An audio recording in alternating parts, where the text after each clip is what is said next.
It's a great pleasure to have all of you here, but it's especially prideful moment for the Pacific Northwest to have Mr. Smith and Mr. Altman here, both representing an open AI approach.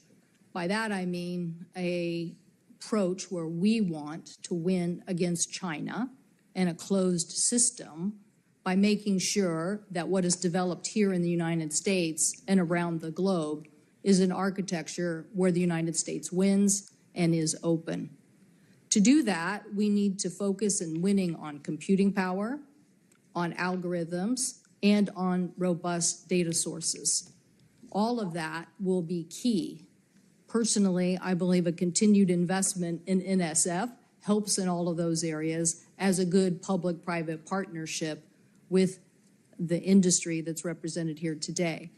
I'm so proud that we passed the CHIPS and Science Act, because the CHIPS and Science Act also set a foundation for investing in the United States of America and bringing more of the supply chain back to the United States of America to build on a future leadership that we already have, I believe, in the computing power.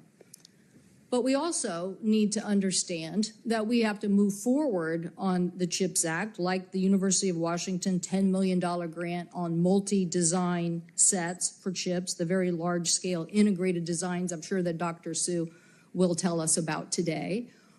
But the fact that the United States has to continue to lead on the future designs and the implementation of that also requires us to be very smart about data centers, about sources of electricity, and how we're going to build that supply that could be up to 12% of electricity demand in the very near future. So how do we do that? I've noticed in each of your testimonies you all explain this, but I'm also very proud that Microsoft has already signed an agreement with one company, Fusion Energy in Everett, Washington, for a power source supply. Maybe Mr. Altman in his testimony will talk about this, but that they hope to get very near future energy source from that. So clearly the United States leading on electricity and development. So Mr. Smith, very much appreciate in your testimony the accentuation on the fact that the United States of America needs hundreds of thousands of new electricians, something we should all want to get behind. The fact that having electricity and the electricians and the data source centers here in the United States and in other places will be key. While I want to see us move forward, as the chairman said, we signed a letter saying we needed a broader support for export controls. I want to be clear. Export controls are not a trade strategy. They are not a back pocket issue that the President of the United States whips out in trade negotiations. We are going to move fast because we are going to set standards. I believe those standards should be encouraging very broad distribution of U.S. manufactured and made AI chips and technology, and that we're asking our partners overseas to comply with the rules that we establish, things like making sure that there is no circumvention of the supply that somehow gets into China's hands, making sure that we have access and making sure that we can verify on that, and also making sure that U.S. data companies and cloud-based companies are allowed to be in that market. We should not be going to markets overseas only to have them tell us that organizations with cloud services from the U.S. would not be allowed. This, I believe, would be a robust initiative on getting U.S. AI chips and U.S. AI open systems dominated around the globe. Why do we need to move fast?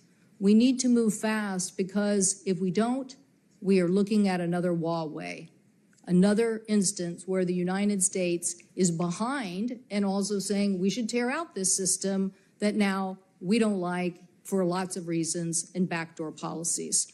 So I'm all for winning. That is why we passed the CHIPS and Science Act. I'm all for winning, and that is why we have passed 7 bills out of this committee last year that kind of got stuck in the lame duck. I think the chairman of the committee wasn't ready to move forward in negotiations with the House and Senate on those 7 bills. But those bills, a bill between myself and Senator Young on the Institute for Standards, NIST standards, which I think we still need to do. My colleague and I, Moran, on education and scholarships, small business, and the bill by my colleague here, Senators Klobuchar and Thune, which was also related to the NIST standards. So we had an opportunity a year ago to move fast. We didn't do it. So let's do this now. Let's get together and figure this out. The faster the United States moves now, I like this great Paul Romer quote, which was about collaboration is the next phase of innovation. If we don't collaborate here, if we throw down on politics instead of getting the policy right, we won't move fast. Let's allow these people to do what they do best, and let's make sure the United States has the right policies in place so that our open AI standard wins the day. Thank you, Mr. Chairman.